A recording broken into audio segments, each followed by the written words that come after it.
السلام علیکم ورحمۃ اللہ وبرکاتہ۔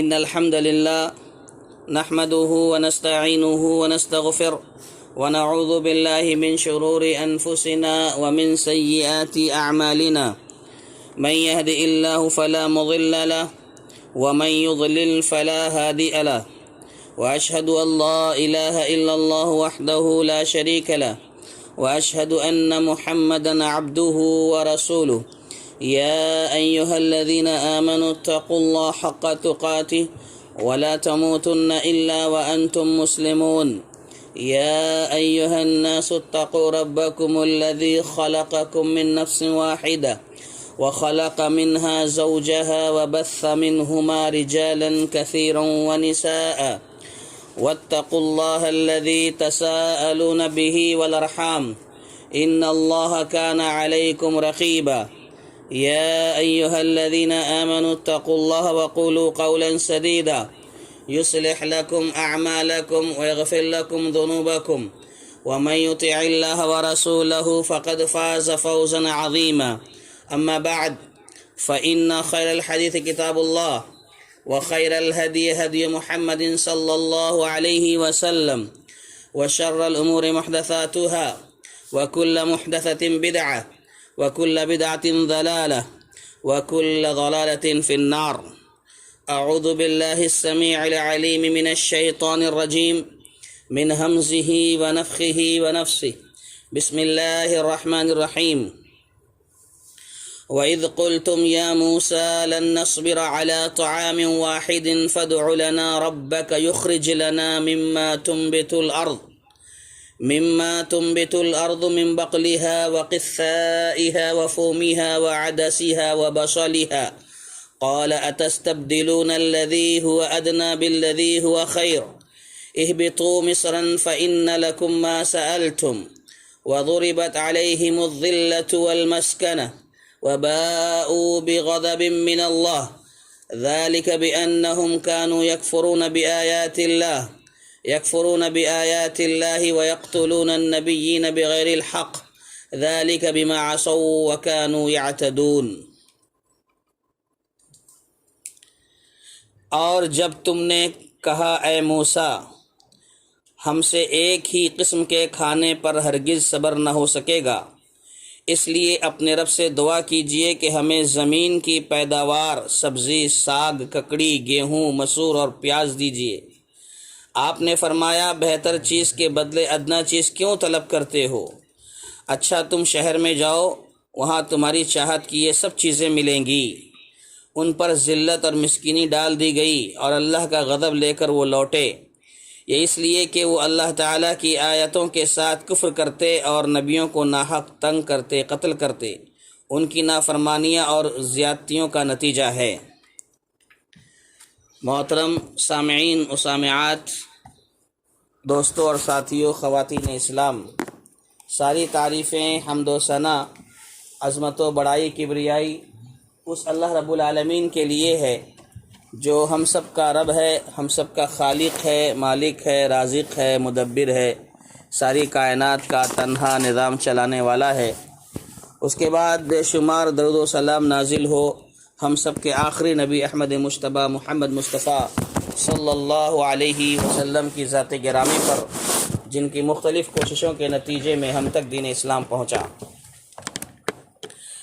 آج ہم نے ایک ہی آیت پڑھی ہے اور یہ لمبی آیت ہے، طویل آیت ہے، آیت نمبر 61 ہے۔ ہو سکتا ہے اسی میں ہی آج ہمارا وقت ہو جائے، یا جیسا بھی ہو انشاءاللہ ہم آگے بڑھیں گے۔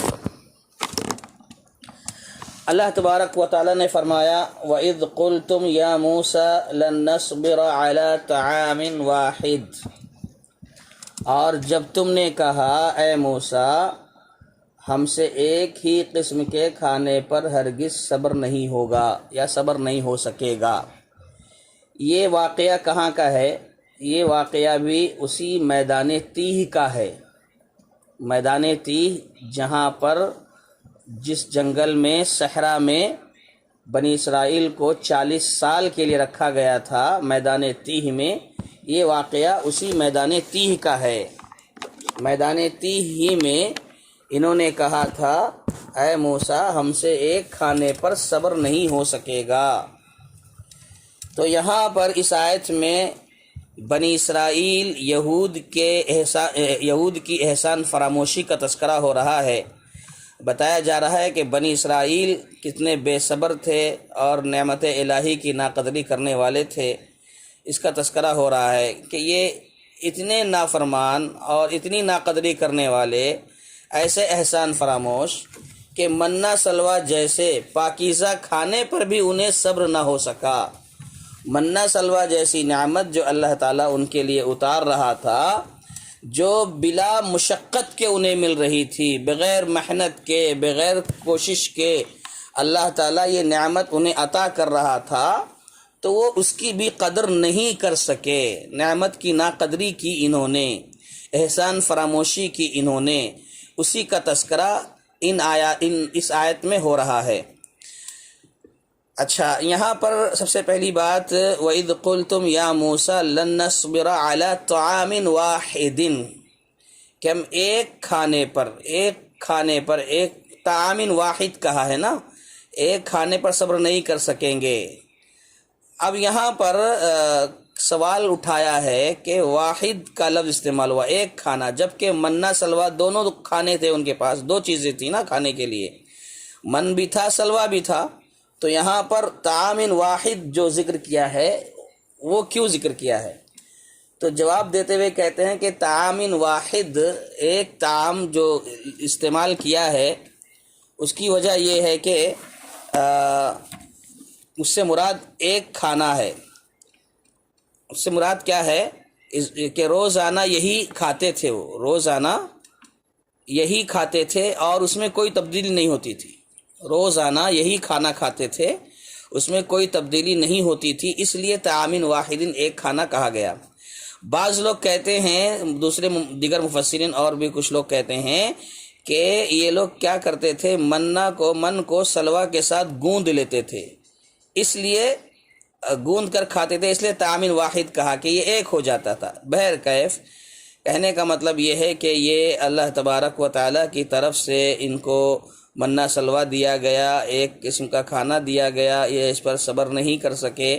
یہاں پر پرندوں کا گوشت تھا، صحرا کی فطری چیزیں تھیں، یہ اللہ تعالیٰ کی خاص نعمت تھی جو ان کے لیے اتاری گئی تھی، بہترین غذا تھی، اور اس خاص نعمت سے مقصود یہ بھی تھا کہ انہیں پوری طرح آزادی حاصل تھی، یہ اگر چاہتے تو اس آزادی میں علم حاصل کر سکتے تھے اور اپنی تیاری کر سکتے تھے جہاد وغیرہ کی، جو آگے چل کر کے ان کو قبضہ فتح کرنا تھا اور اقتدار حاصل کر سکتے تھے، لیکن انہوں نے ایسا کچھ نہیں کیا۔ بہرحال مفسرین ذکر کرتے ہیں کہ بنی اسرائیل کا جو منہ سلوہ کے علاوہ غذا کا طلب کرنا تھا، کہتے ہیں نا کہ ہم کو منہ سلوہ ہم ایک کھانے پر صبر نہیں کر سکیں گے، تو یہ وجہ کیا تھی اس کی جو انہوں نے ایسا کہا؟ تو مفسرین نے تو کئی باتیں نقل کی ہیں جس میں کچھ صحیح بھی ہیں اور کچھ کسی پر کلام بھی ہے، لیکن یہاں پر ایک بہت ہی اہم بات ذکر کی گئی ہے جس کو میں نے لکھا ہے۔ کہتے ہیں کہ ایمان بالغیب کی کمزوری کی وجہ سے تھا ان کا معاملہ۔ انہوں نے جو منہ سلوہ کو ترک کرنا چاہا، چھوڑنا چاہا، اور یہ کہا کہ ہم ایک کھانے پہ صبر نہیں کریں گے، تو اس کی وجہ ان کی ایمانی کمزوری تھی، ایمان بالغیب کی کمزوری، یعنی یہ چیزیں جو منہ سلوہ تھا یہ غیب میں ہی تھا نا، غیب سے آ رہا تھا، تو یہ ان کی ایمانی کمزوری تھی۔ وہ ڈرتے تھے کہ منہ سلوہ جو مل رہا ہے کہیں یہ ختم نہ ہو جائے، منہ سلوہ جو آ رہا ہے یہ کہیں ختم نہ ہو جائے، ان کو یہ ڈر لگا ہوا تھا، تو انہوں نے سوچا کہ کیوں نہ ایسی چیز کا مطالبہ کیا جائے جو کبھی ختم نہ ہو، تو یہ ڈر گئے تھے۔ یہ ان کی ایمان بالغیب کی، غیب پر ایمان جو ہونا چاہیے اس کی کمزوری کا نتیجہ تھا، جس کی وجہ سے انہوں نے یہ کہا کہ ہم کو ایک کھانے پر صبر نہیں ہے نا، اس طرح کی بات انہوں نے کی۔ بہرحال آگے کی آیت فَادْعُ لَنَا رَبَّكَ يُخْرِجْ لَنَا مِمَّا تُنبِتُ الْأَرْضُ مِن بَقْلِهَا وَقِثَّائِهَا وَفُومِهَا وَعَدَسِهَا وَبَصَلِهَا۔ تو کہا بنی اسرائیل نے کہ اپنے رب سے دعا کیجئے، موسیٰ علیہ السلام سے کہا اپنے رب سے دعا کیجئے، ربک فدعو لنا ربک، اپنے رب سے آپ دعا کیجئے کہ ہمارے لیے کیا کرے، وہ زمین کی پیداوار نکالے، ہمارے لیے زمین کی پیداوار دے۔ اور زمین کی پیداوار میں سے کیا تھا؟ سبزی، ترکاری، ککڑی، گیہوں، لہسن، مسور کی دال اور پیاز وغیرہ، یہ ساری چیزوں کا انہوں نے مطالبہ کیا۔ یعنی ان کو اپنے پرانے کھانے یاد آنے لگے، جو زمین میں وہ کھانا کھاتے تھے پہلے، زمینی کھانے جو کھاتے تھے وہ ان کو یاد آنے لگے اور انہوں نے اس کا مطالبہ کر لیا۔ تنبت کا جو لفظ استعمال ہوا، تنبت الارض، تنبت یعنی نبتا سے ہے لفظ، مطلب اس کا ہوتا ہے کہ ہر وہ چیز جو زمین سے اگتی ہے اسے نبتا کہتے ہیں۔ نبتن، نون بات تا، نبتن ہر اس چیز کو کہتے ہیں جو زمین سے اگتی ہے، اور یا نباتات کہا جاتا ہے ہر اس چیز کو جو زمین سے اگتی ہے، اور وہ کیسی چیز، چاہے وہ تنا دار ہو یعنی جس کی شاخیں ہوتی ہیں، جیسے درخت ہے، چاہے وہ درخت ہو تو اس کو بھی نبتا کہیں گے، یا بے تنا ہو، بے شاخ ہو، اسے بھی نبت کہیں گے، جیسے جڑی بوٹی وغیرہ ہوتی ہے۔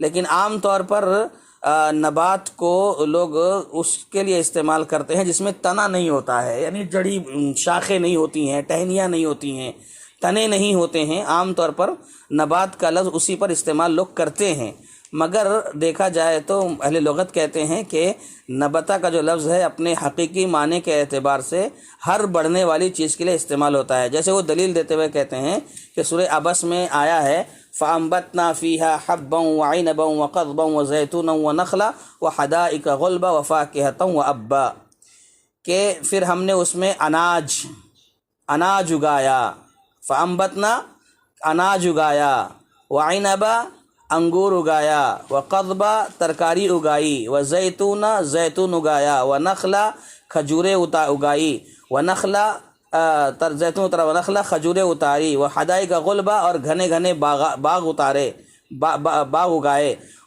و فاکہۃ و ابا اور میوے اگائے، چارے اگائے۔ یہ ساری چیزیں جو اگائی گئی ہیں اس کے لیے نبتا کا لفظ استعمال ہوا ہے۔ تو کہتے ہیں کہ ہر وہ چیز جو بڑھتی ہے، آگے جاتی ہے، اس کو نبتا سے تعبیر کرتے ہیں۔ بہرحال یہ تو اہل میں ایک لغت کی ہے بحث، اس سے ہٹ کر کے فَادْعُ لَنَا رَبَّكَ يُخْرِجْ لَنَا مِمَّا تُنبِتُ الْأَرْضُ، کہ انہوں نے کہا، مطالبہ کیا، ہم کو اب یہ منہ سلوہ نہیں چاہیے، اب ہم کو سبزی ترکاری چاہیے، ککڑی چاہیے، لہسن چاہیے۔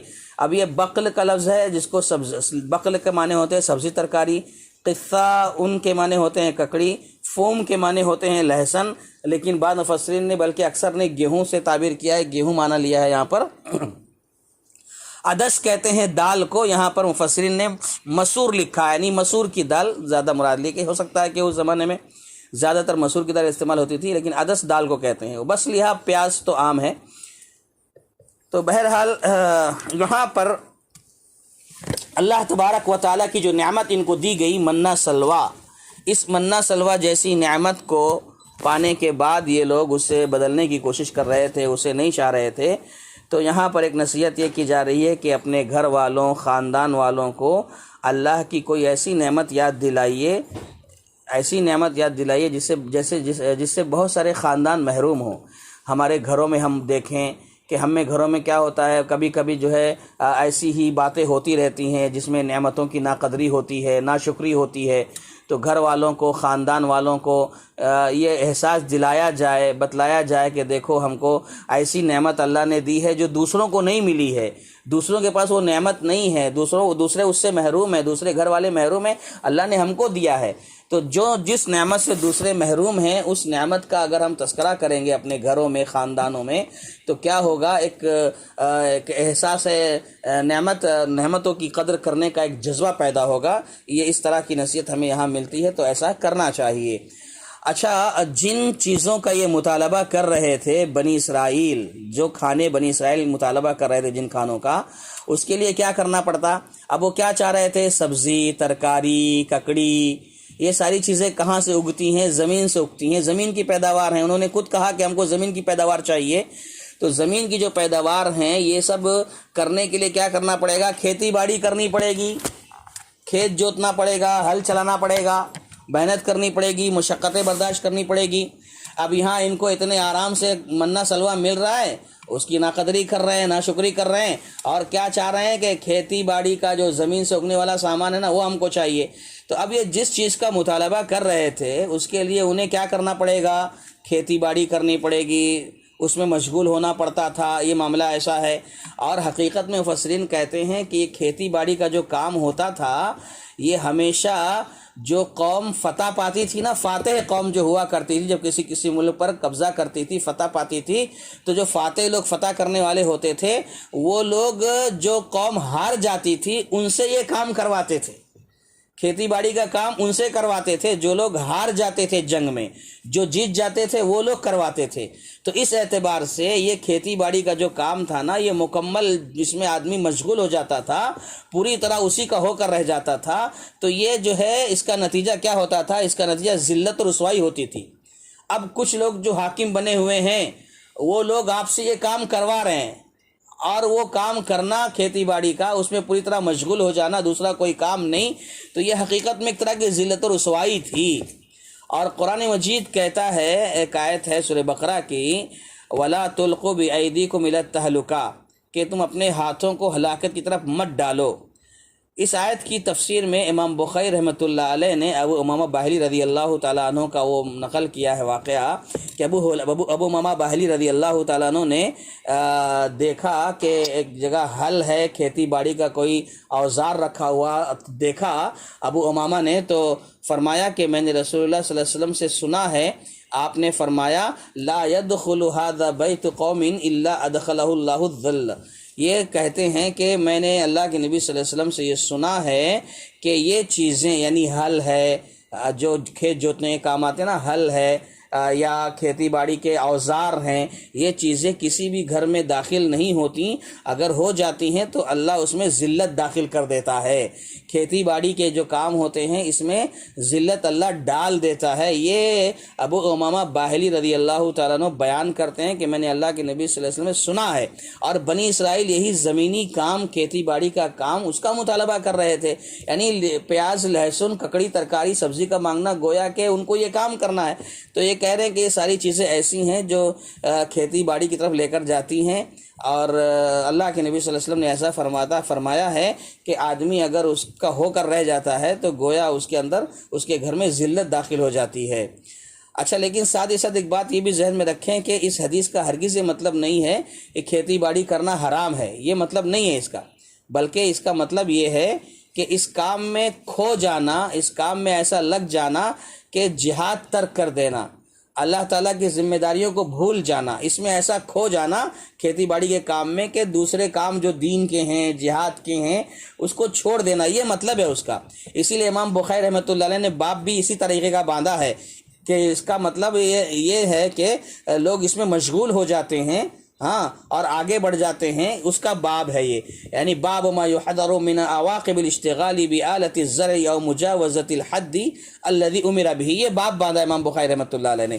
تو کہنے کا مطلب یہ ہے کہ انہوں نے جس چیز کا مطالبہ کیا تھا، ترکاری کا، سبزی کا، یہ ساری چیزیں زمین کی پیداوار ہیں، اس کے لیے کاشتکاری کرنی پڑتی ہے، کسانی اختیار کرنی پڑتی ہے، ہل جوتنا پڑتا ہے، دن بھر محنت لگتی ہے، تو یہ سارے کام میں مشغول ہو جائیں گے تو پھر دین کا کام، جہاد کا کام کب کریں گے، کیسے کریں گے؟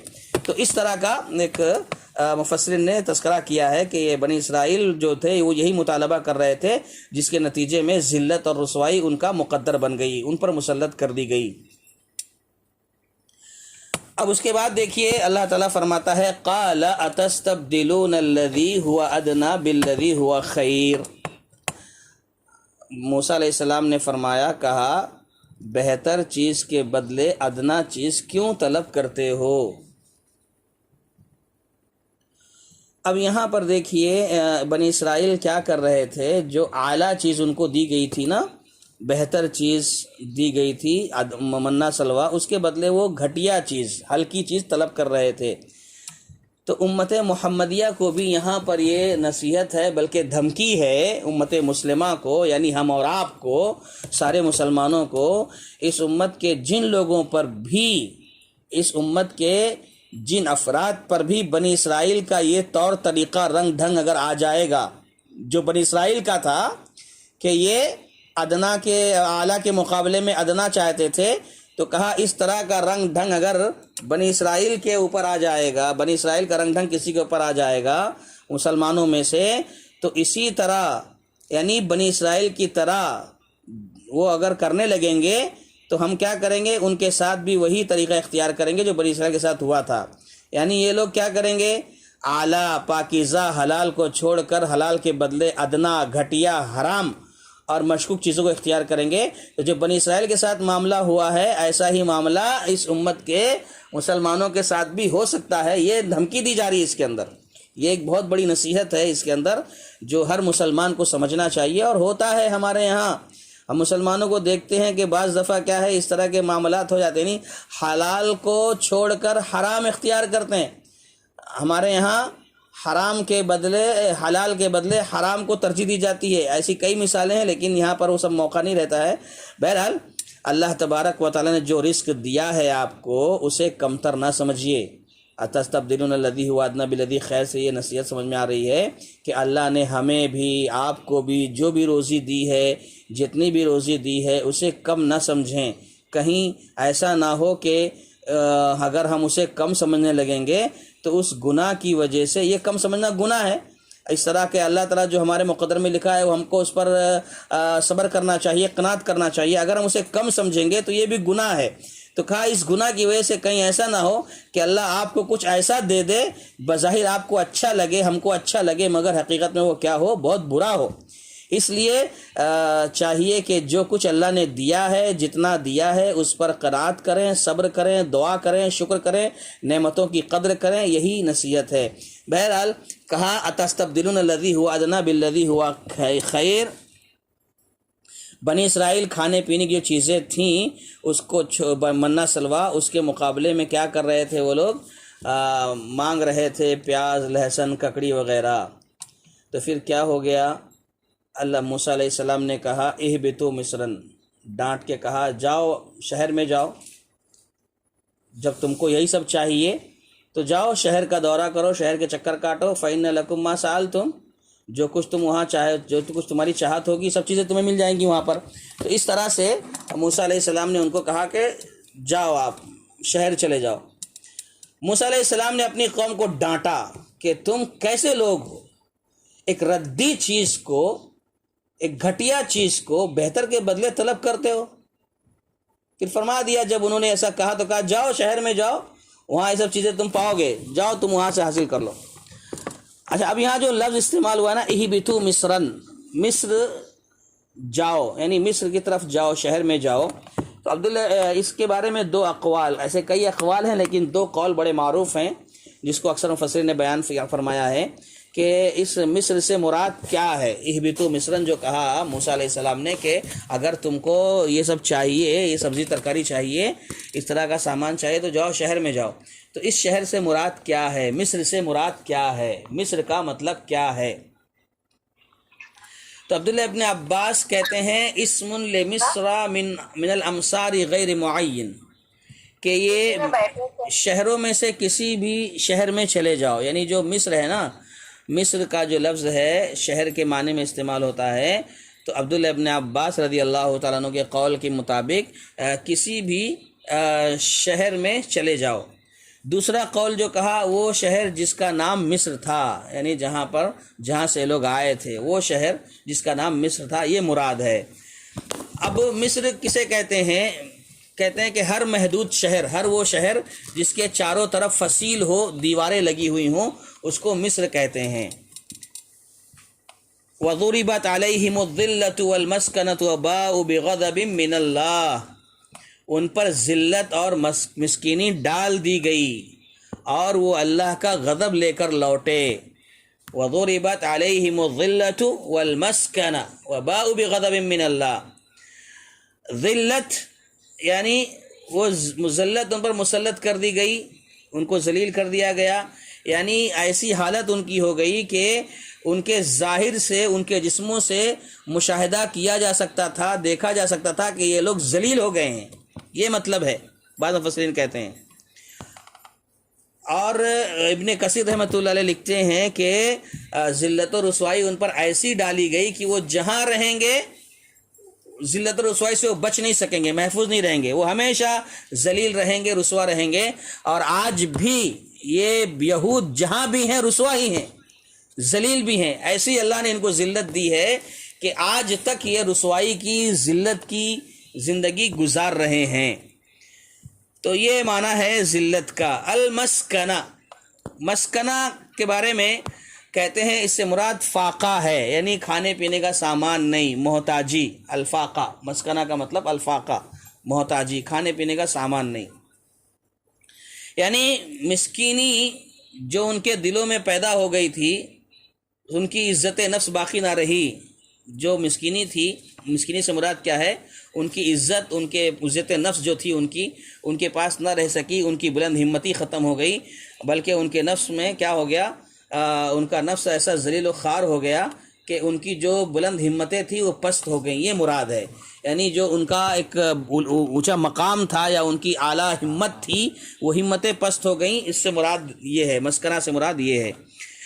بلکہ یہاں پر ایک جملہ اور لکھا ہے اہل علم نے، سلف مفسرین نے، کہ المسکنۃ لیست ہی الفقر، جیسے کہا گیا نا مسکنہ کے معنی فقر و فاقہ ہے، تو کہا کہ لیست ہی الفقر، وہ فقر و فاقہ نہیں، محتاجی نہیں، بل لعلہم اغنى الناس لکن المسکنہ التي ضربها اللہ علیہم ہی ادھر، وہ کہتے ہیں کہ بلکہ یہ تو لوگوں میں زیادہ مالدار تھے، تو یہ فقر و فاقہ کہاں سے اٹھائیں گے؟ زیادہ مالدار تھے یہ لوگوں میں۔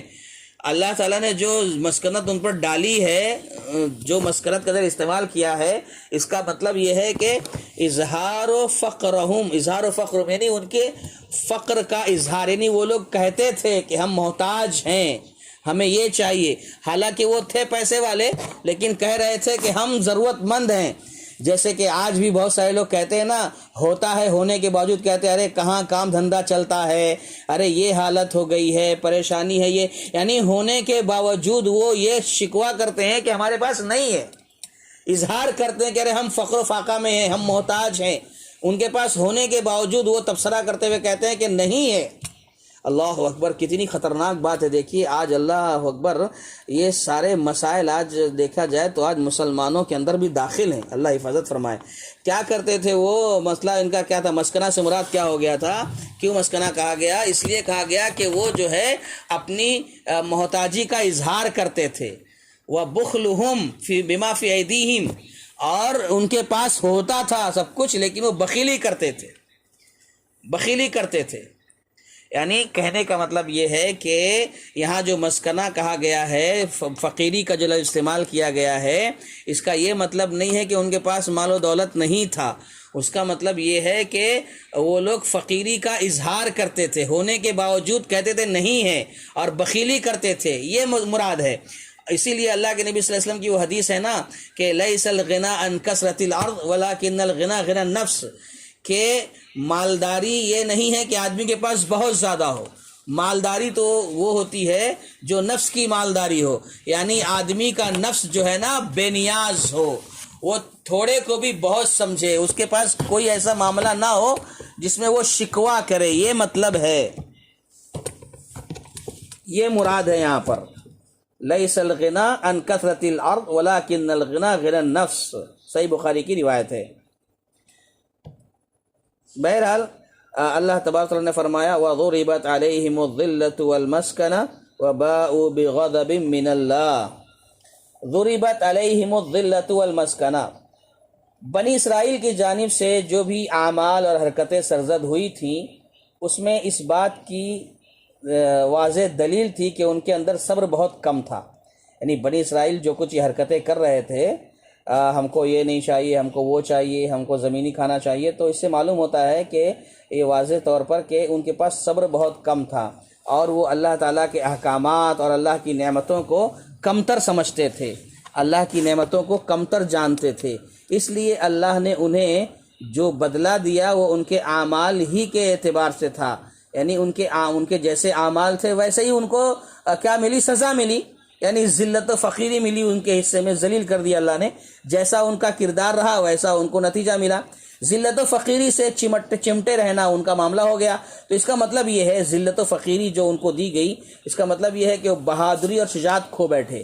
مفسرین نے ایک معنی یہ بیان کیا کہ وہ بہادری اور شجاعت کھو بیٹھے، اور اللہ تعالیٰ کے انعامات کی فراوانی کے باوجود، اللہ نے جو نعمتیں عطا کی تھی وافر مقدار میں، اس کے باوجود ان پر فقر و فاقہ، محتاجی کی علامت ظاہر ہوئی، چنانچہ جب وہ ان خوبیوں اور نعمتوں سے بددل ہو گئے، بیزار ہو گئے جو اللہ نے دی تھیں، تو ان کے پاس ان خوبیوں اور نعمتوں کا ہونا اور نہ ہونا سب برابر ہو گیا۔ اس لیے لالچ اور حرص جو ہے ان کی نسل میں باقی رہنے والی خصلت بن گئی۔ آج بھی بنی اسرائیل میں، یہودیوں میں، بنی اسرائیل میں یہ لالچ باقی ہی ہے۔ بہت ہونے کے باوجود کیا ہوتا ہے، نعمتیں ہونے کے باوجود وہ ہمیشہ کم سمجھتے ہیں کہ ہمارے پاس نہیں ہے، کمتر سمجھتے ہیں، یہ ان کا معاملہ ہے۔ اس کے بعد کی آیت ہے وَذَلِكَ بِأَنَّهُمْ كَانُوا يَكْفُرُونَ بِآيَاتِ اللَّهِ ذَلِكَ بِأَنَّهُمْ كَانُوا يَكْفُرُونَ بِآيَاتِ اللَّهِ وَيَقْتُلُونَ النَّبِيِّينَ بِغَيْرِ الْحَقِّ۔ دیکھیے یہاں پر کیا کہا جا رہا ہے، وَبَاءُوا بِغَضَبٍ مِّنَ اللَّهِ، یہ اس لیے ہوا، یعنی یہ سارا معاملہ جو ہوا، یعنی ان کو ذلت اور رسوائی کا جو سامنا کرنا پڑا بنی اسرائیل کو، یہود کو، یہ اس لیے کہ وہ اللہ کی آیتوں کے ساتھ کفر کرتے۔ یکفرون بآیات اللہ، اللہ کی آیتوں کے ساتھ کفر کرتے تھے، یہ معاملہ تھا ان کا ایک، اور نبیوں کو ناحق قتل کرتے تھے۔ یہاں پر دیکھیے اللہ تبارک و تعالی ان کو جو ذلت اور رسوائی دیا، یا اللہ تعالیٰ ناراض ہوا، غصہ ہوا، اس کی وجہ بیان کی جا رہی ہے۔ نمبر ایک وجہ یہ بیان کی گئی کہ کانو یکفرون بآیات اللہ، یہ لوگ اللہ کی آیتوں کے ساتھ انکار کرتے تھے، یہ اللہ کی آیتوں کے ساتھ کفر کرتے تھے، جو آیتیں حق پر دلالت اور حق کو دلالت کرتی تھیں، سچائی کو بتاتی تھیں، اس کا انکار کرتے تھے۔ چونکہ انہوں نے ان آیات کا انکار کر دیا، اس لیے اللہ نے سزا کے طور پر ان پر اپنا غضب مسلط کر دیا۔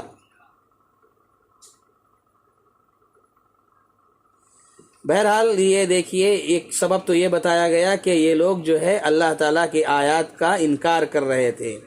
دوسرا سبب یہ بتایا جا رہا ہے وَيَقْتُلُونَ النَّبِيِّينَ بِغَيْرِ الْحَقِّ، یہ تو اور خطرناک چیز ہے۔ دیکھیے انہوں نے کیا کیا، وَيَقْتُلُونَ النَّبِيِّينَ بِغَيْرِ الْحَقِّ، انبیاء کو ناحق قتل کیا کرتے تھے، یہ انبیاء کو ناحق قتل کیا کرتے تھے۔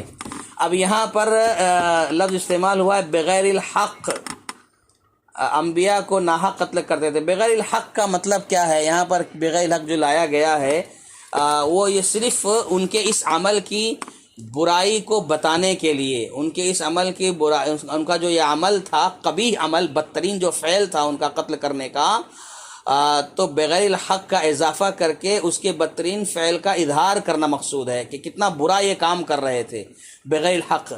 ورنہ یہ تو اچھی طرح سب کو پتہ ہے کہ انبیاء کا قتل کسی بھی صورت میں حق نہیں ہے، یعنی نبیوں کو ناحق قتل کیا کرتے تھے۔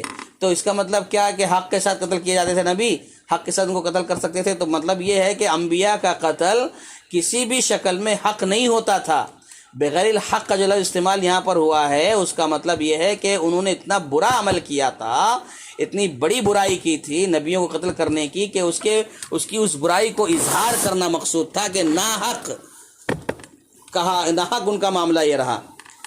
بعض لوگ یہاں پر یہ تبصرہ کرتے ہوئے لکھتے ہیں، تفسیر میں کہتے ہیں کہ کوئی نبی قتل نہیں ہوا تھا، کسی نبی کو انہوں نے قتل نہیں کیا۔ قرآن کہہ رہا ہے قتل ہوا، قتل کیا انہوں نے، لیکن بعض مفسرین کہتے ہیں یا بعض لوگ کہتے ہیں کہ کوئی نبی قتل نہیں ہوا، کیونکہ یہ لوگ کیا کرتے ہیں، قتل کا جو معنی ہے نا، وہ معنی وہ لوگ کیا لکھتے ہیں، قتل کا ارادہ قتل لکھتے ہیں، قتل کا ارادہ کیا، قتل نہیں کیا، یا سخت تکلیف دینا مراد ہے۔ قتل کا معنی یہاں پر سخت تکلیف دینا، قتل کا ارادہ ہے یا سخت تکلیف دینا مراد ہے، یہ بعض لوگ کہتے ہیں۔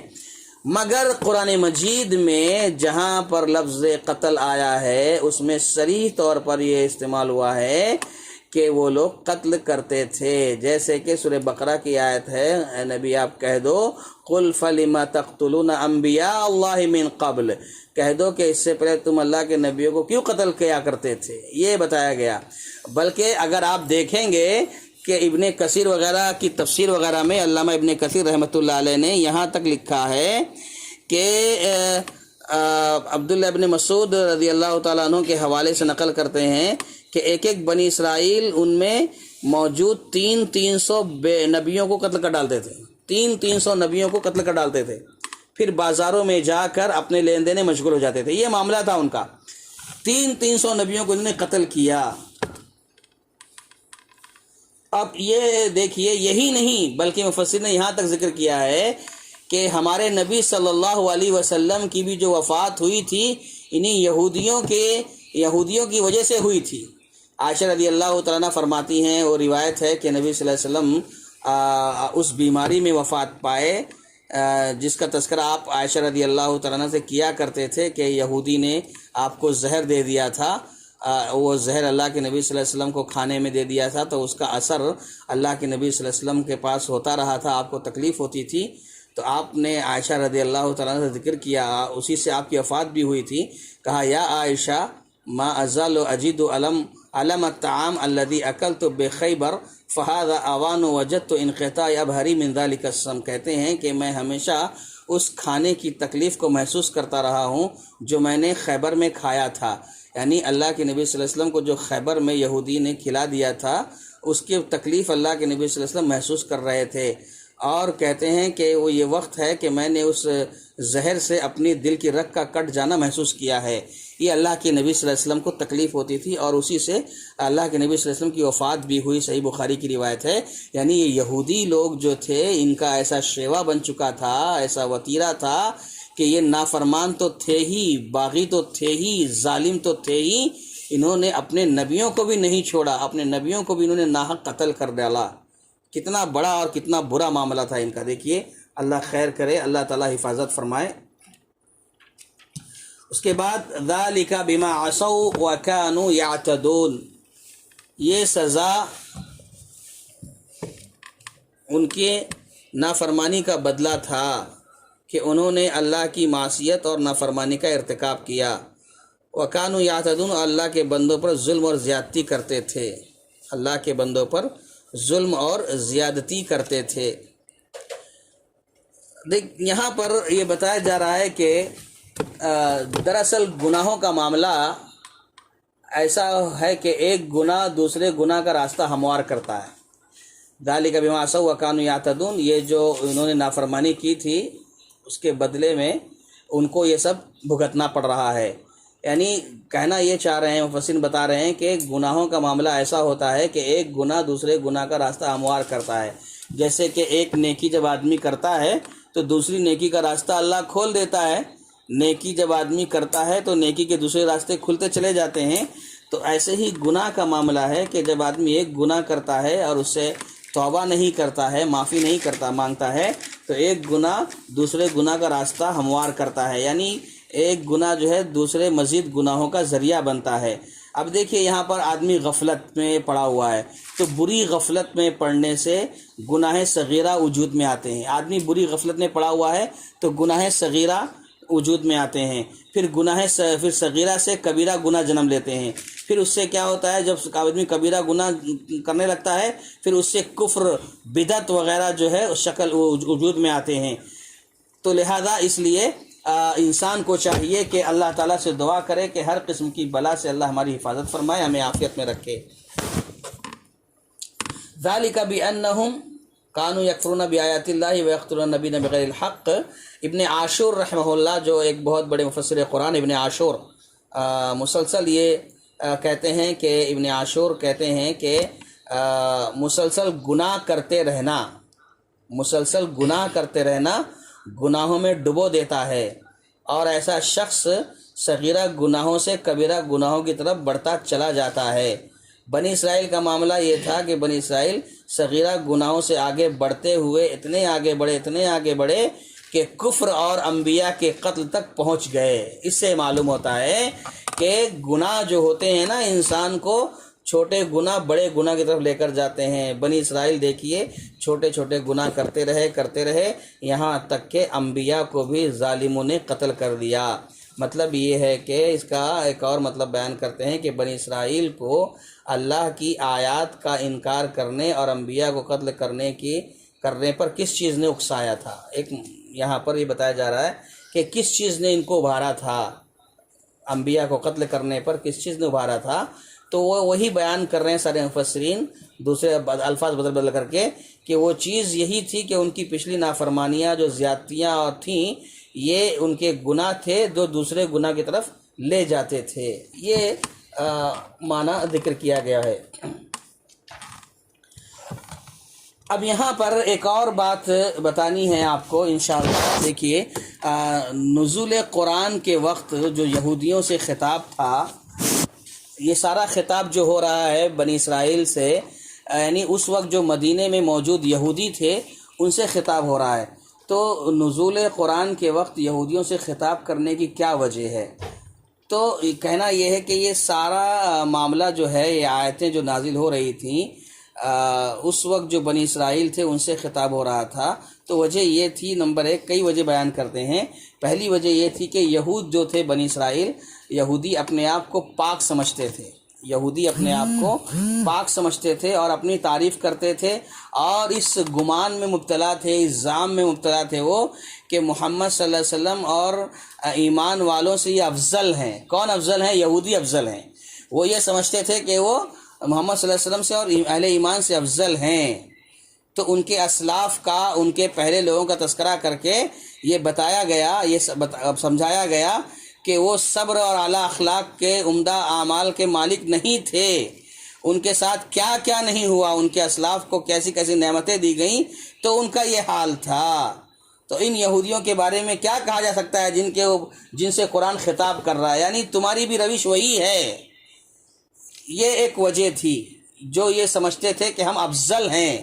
یہودی جو ہے سمجھتے تھے کہ ہم محمد صلی اللہ علیہ وسلم سے افضل ہیں اور اہل ایمان سے افضل ہیں، اس لیے ان سے خطاب کیا جا رہا تھا، ان کو ان کے اسلاف کا تذکرہ کر کے ان کو بتایا جا رہا تھا کہ دیکھو تم اپنے آپ کو افضل سمجھتے ہو، یہ کارنامے ہیں تمہارے لوگوں کے۔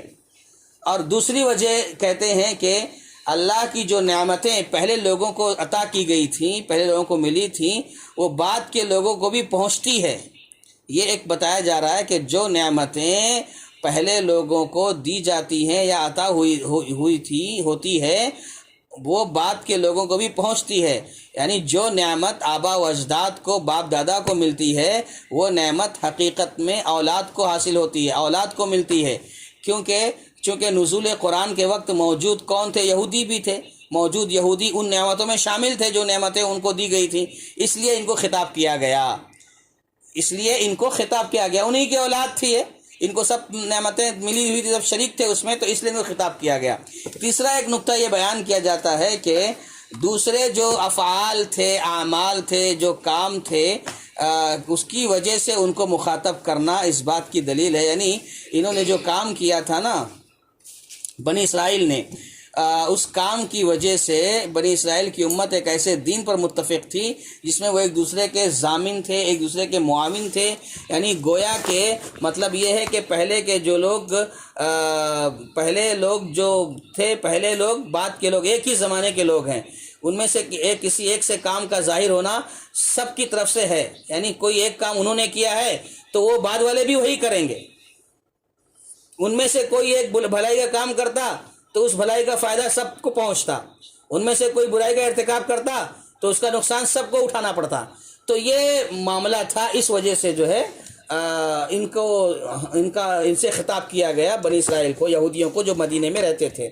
ایک اور نقطہ بیان کرتے ہیں کہ پہلے لوگوں کے جو اکثر کردار تھے، اعمال تھے یا افعال تھے، کام تھے، بعد کے لوگوں میں سے کسی نے انکار نہیں کیا تھا۔ یعنی وہ جو کام کر کے گئے ان کے اسلاف، یہودی، بنی اسرائیل، باپ دادا، وہ دوسرے لوگ جو یہودی تھے وہاں موجود، وہ اس کا انکار نہیں کر رہے تھے، وہ سمجھتے تھے وہ صحیح ہے۔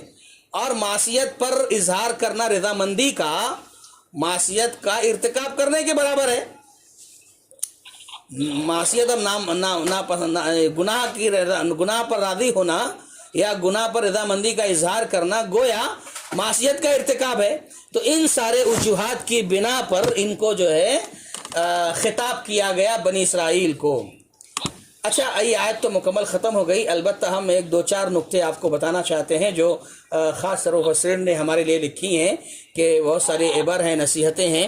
وَإِذْ قُلْتُمْ يَا مُوسَىٰ لَن نَّصْبِرَ عَلَىٰ طَعَامٍ وَاحِدٍ، ہے نا. یہ پوری آیت جو ہے اس میں کہتے ہیں کہ بنی اسرائیل کی حماقت و بیوقوفی کا ذکر کیا جا رہا ہے اور ان کو ملامت کیا جا رہا ہے، اس لیے کہ انہوں نے اللہ سے رزق کو تبدیل کرنے کا مطالبہ کیا، جس رزق کی کوئی مثال نہیں تھی دنیا میں، اللہ تعالیٰ کی طرف سے بہت بڑا انعام تھا، اور انہوں نے جو ہے اس کو بدلنے کی حماقت کی ہے. یہ ہمارے لیے نصیحت ہے کہ ہم کو ایسا نہیں کرنا چاہیے. ہم مسلمان جو اس دنیا میں زندگی گزار رہے ہیں، اللہ کی نعمتوں کو ہم جو دیکھ رہے ہیں، تو اس کے حساب سے ہم کو سبق حاصل کرنا چاہیے. اب یہاں پر ایک دوسری بات بتا رہے ہیں کہ انہوں نے یہودیوں نے کیا کہا تھا موسیٰ علیہ السلام سے؟ ادعو لنا ربک، اپنے رب سے ہمارے لیے دعا کیجیے. اب دیکھیں یہاں پر مفسرین کہتے ہیں کہ ان ظالموں نے ادعو لنا ربنا نہیں کہا، ہمارے رب نہیں کہا، بلکہ خطاب کا صیغہ استعمال کیا، کہا اپنے رب سے کہو موسیٰ.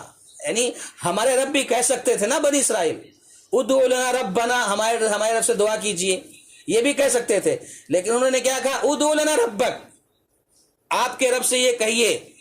کتنی بڑی ناک تھی ان کو، دیکھو بنی اسرائیل کو کتنی بڑی ناک تھی کہ وہ اس طرح کے جملے کر رہے تھے ادا کہ اپنے رب سے کہو. اور ایسے ہی اس وقت جب ان سے کہا گیا تھا کہ چلو جہاد کرنے کے لیے، تو بنی اسرائیل نے کیا کہا تھا؟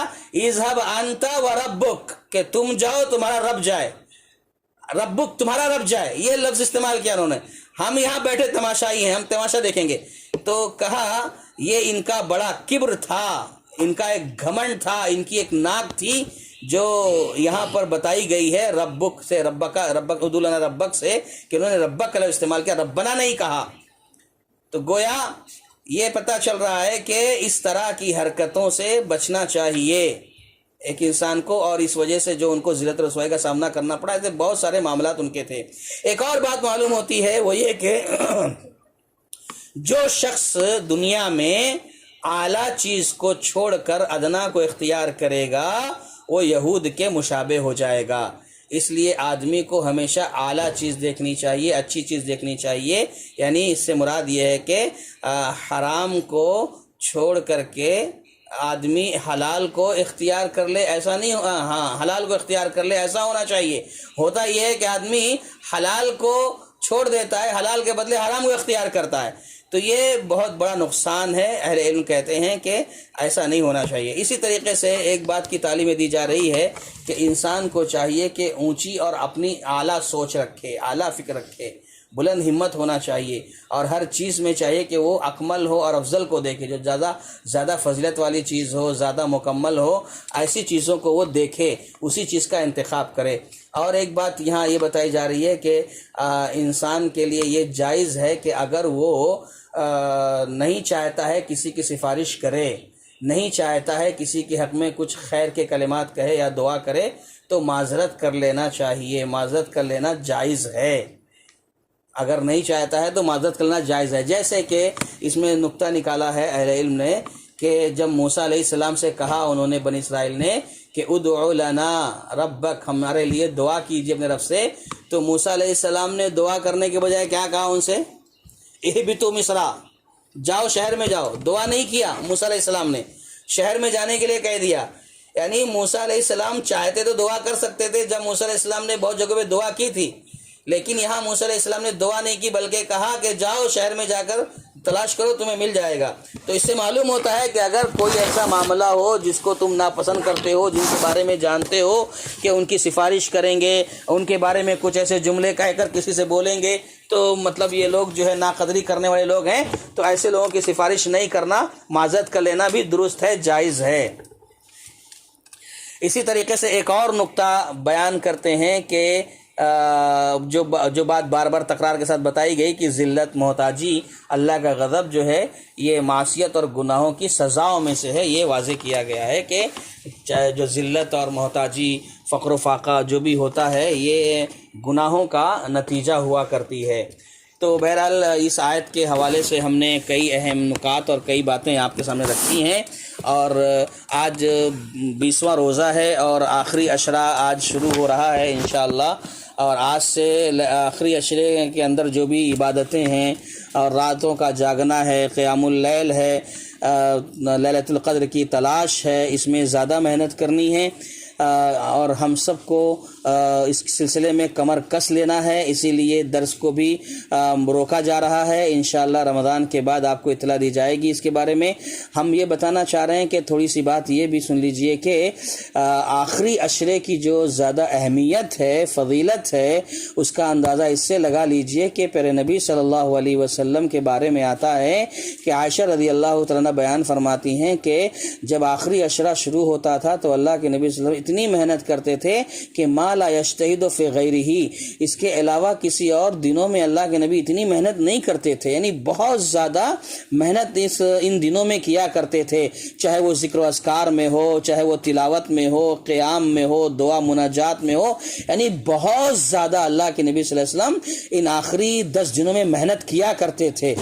اور عائشہ رضی اللہ تعالیٰ نے بیان فرماتی ہیں کہ آخری عشرہ آتے ہی اللہ کے نبی صلی اللہ علیہ وسلم شد مزرہ، اپنی کمر کس لیا کرتے تھے، یعنی پوری طرح سے ریڈی ہو جاتے تھے، تیار ہو جاتے تھے، یعنی اپنی ساری مصروفیات جو بھی چیزیں ہیں سب کو الگ کر لیتے، پوری طرح بس 10 دن کو خاص کر دیتے تھے اللہ تبارک و تعالیٰ کی عبادت کے لیے۔ شد مزرہ، پوری طرح تیار ہو جاتے تھے۔ وَأَحْيَا لَيْلَهُ، اور راتوں کو زندہ کر دیتے تھے، روشن کر دیتے تھے راتوں کو، گویا کہ رات دن بن گئی ہے، ایسا ہو جاتا تھا۔ کیونکہ ایقظ اہلہ، اپنے گھر والوں کو بھی جگاتے تھے، سب جاگ رہے ہیں، جیسے دن میں لوگ جاگتے ہیں، چہل پہل رہتی ہے، رونق رہتی ہے، ایسے ہی رات کو زندہ کر دیتے تھے اللہ کے نبی صلی اللہ علیہ وسلم۔ تو گویا یہ آخری 10 دنوں کی جو عبادتیں ہیں، جو ریاضتیں ہیں، بندگیاں ہیں، یہ بہت زیادہ اہمیت کی حامل ہیں، اور اسی وجہ سے اس آخری عشرے کے اندر جو ہے پیارے نبی صلی اللہ علیہ وسلم اعتکاف بھی کیا کرتے تھے۔ آخری عشرے میں اللہ کے نبی صلی اللہ علیہ وسلم اعتکاف کیا کرتے تھے۔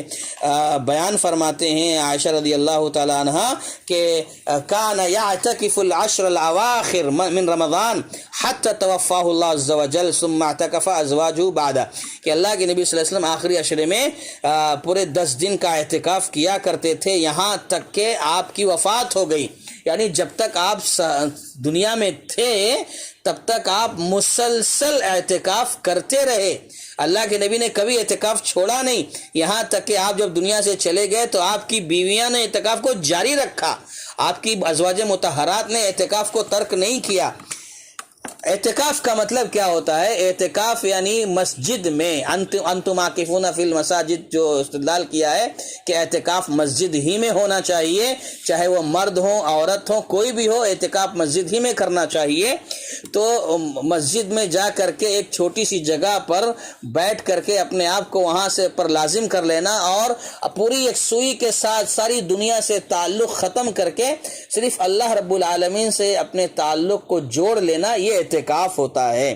اور امام زہری رحمۃ اللہ علیہ بیان فرماتے ہیں عجب للمسلمین ترک الاعتکاف، تعجب ہوتا ہے مسلمانوں کے اعمال و کردار پر، عبادتوں پر، کہ انہوں نے جو ہے اعتکاف کو چھوڑ دیا، اعتکاف کو ترک کر دیا۔ مع ان النبی صلی اللہ علیہ وسلم ما ترکہ منذ قدم المدینہ حتی قبضہ اللہ عز وجل، کہ باوجود اس کے کہ اللہ کے نبی صلی اللہ علیہ وسلم نے کبھی بھی اعتکاف کو نہیں چھوڑا، جب سے آپ مدینہ آئے اور اعتکاف کرنے لگے اس کے بعد سے لے کے جب تک اللہ کے نبی صلی اللہ علیہ وسلم دنیا سے رخصت نہیں ہوئے، آپ اعتکاف کرتے رہے، کبھی آپ نے اعتکاف نہیں چھوڑا۔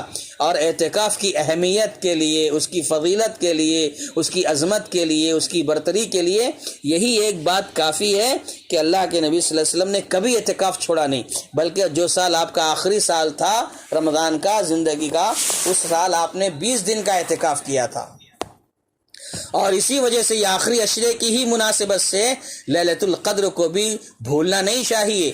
لیلۃ القدر کی تلاش، 5 طاق راتوں کو جاگنا، ان راتوں میں جاگ کر اللہ کی عبادت کرنا، مٹر گشتی نہیں کرنا ہے، ہنگامہ نہیں کرنا ہے، کھیل کود نہیں کرنا ہے۔ بہت سے لوگ رات جاگتے تو لوڈو کھیلتے ہیں، چوسر کھیلتے ہیں، نہ جانے کیا کیا کھیل کے ٹائم پاس کرتے ہیں، تو یہ رات اس طرح جاگنے کے لیے نہیں ہوتی ہے، اللہ تعالیٰ کی عبادت و بندگی کے لیے ہوتی ہے۔ تو اس طرح سے قیام لیلۃ القدر کو تلاش کرنا، 5 طاق راتوں کو جاگنا جو 1000 مہینوں کی عبادت سے بہتر ہے، اور آپ کو معلوم ہے کہ اللہ کے نبی صلی اللہ علیہ وسلم کو وہ رات کون سی تھی وہ معلوم تھی، لیکن آپ باہر نکلے مسجد سے بتانے کے لیے، دیکھا 2 آدمی جھگڑ رہے ہیں جس کی وجہ سے وہ رات بھلا دی گئی، تو اللہ کے نبی نے فرمایا کہ 5 تاک رات جاگو، اور یہ 5 راتوں میں سے کسی ایک رات میں وہ لیلۃ القدر ہوتی ہے، اور ایسا نہیں ہے کہ وہ جیسے کہ عام طور پر مشہور ہے کہ 27ویں شب کو ہوتی ہے، ایسا نہیں ہے۔ اللہ کے نبی نے فرمایا کہ وہ تاخرات جو ہے 5 میں 21 کو بھی ہو سکتی ہے، 23 کو بھی ہو سکتی ہے، 25، 27، 29 کو بھی ہو سکتی ہے، اور ایسا بھی ہے اہل علم کہتے ہیں کہ ایک سال اگر ایک رمضان میں اگر وہ 23ویں شب کو آئی ہے تو ضروری نہیں ہے کہ اگلے سال بھی 23 کو ہی وہ رات رہے، اگر کسی سال میں 21ویں کو آئی ہے تو یہ ضروری نہیں کہ اگلے سال بھی 21ویں کو رہے، یعنی یہ رات بدلتی رہتی ہے۔ 5 طاق راتیں جو ہیں وہ رات جو ایک رات ہے وہ 5 میں سے کسی ایک میں آتی ہے، ہمیشہ بدلتے رہتی ہے، ضروری نہیں ہے کہ وہ ایک ہی رات جس رات میں آئی ہے اگلے سال بھی اسی رات میں ہو۔ تو بہرحال میں اب تمام سے یہی گزارش کرنا چاہوں گا، اور نصیحت ہے آپ تمام کے لیے بھی، اور سب سے پہلے میرے اپنے لیے بھی نصیحت ہے کہ ہم کو چاہیے کہ جو آخری عشرہ ہم کو مل رہا ہے، یہ رمضان کا مہینہ بڑی تیزی کے ساتھ گزر جاتا ہے، اور اس وقت کا رمضان تو اور بڑی تیزی سے گزرا، سمجھ میں بھی نہیں آیا۔ بہرحال جو چند دن بچے ہیں، گنتی کے 10 دن جو بچے ہیں، اس میں زیادہ سے زیادہ عبادت کریں، اپنی دوسری مصروفیات کو، مشغولیات کو تھوڑا سا الگ رکھیں 10 دن کے لیے، اور زیادہ سے زیادہ اللہ کو راضی کرنے کی کوشش کریں۔ اور خاص طور پر یہ بات میں بار بار کہہ رہا ہوں کہ اس وقت ہم لوگ جو مہاماری سے، بیماری سے گزر رہے ہیں، پورا ملک اس صدمے میں ہے۔